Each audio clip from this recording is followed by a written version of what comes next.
Paul Ejime joins us live from London. So, Paul, is this election free or fair? Isabel, thank you for having me. Well, I'm not the one saying it, but it's anything but free and fair. When you have crackdowns, you have suspension of internet, and then suppression and oppression of group position. So it cannot, you won't take it that it has been free and fair. And Paul, we had a soundbite just now in the show from a Ugandan saying that the country needs fresh brains, it needs fresh leadership. Is that a sentiment that's felt broadly in Uganda? Yes, but there hasn't been a level playing field. Bobi Wine commands, this Gen Z and, the younger ones under 30, they are going out on social media expressing themselves. But the system, the structure has not allowed them to, their vote has not counted, even when they have voted. Or some of them are also talk about intimidation of not being allowed to vote. So it is the lack of this level playing field that has made it impossible for the young ones to, these leaders, they call them leaders of tomorrow, to see the light. But I don't think it will continue. Museveni is seen for 40 years, he's been there, he's 81. But the danger again is that he's pushing his son, who is also, you can also say, is a younger person.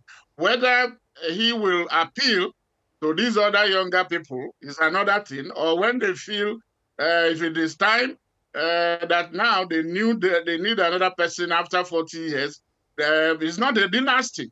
This is supposed to be a democracy. So perhaps if it's now it becomes a contest of younger people, perhaps, and then a level playing field, that is when I think the younger ones will have their say. For now, they are voting, but it doesn't seem as if their vote is counting. You mentioned the son, Museveni's son. There has been a lot of discussion in Uganda about what his eventual succession would look like. I mean, he has been in power since '86. It does look likely this time that he'll hold on to it. But what do you think that eventual succession will look like? It's going to be probably, we have seen it in Africa, all over the place, in Togo, where Gabon and other places. It is not, there has to be a break. After you have has a family ruling for how many years, you can see Museveni trying to show that he's a young man, but he's 80 and very old. So, but for there to be, they are not the only family in that. It's not a dynasty, like I say, or autocracy, or it's not something that is what is it called? Entitlement, that this is the family that will be presented.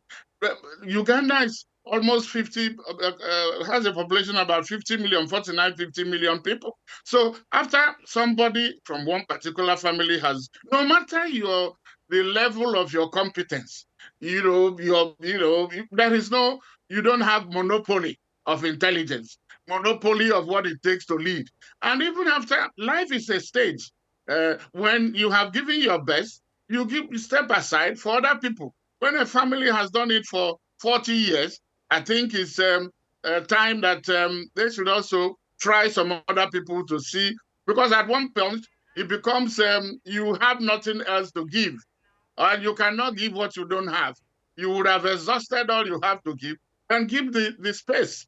Life is a stage. Let every character, play their role and give a chance to the other. So he might have performed, he has done what he can do, and imposing his son on the country again will be questionable. Not many people will like it, no matter the credential that the son might be bringing to the table.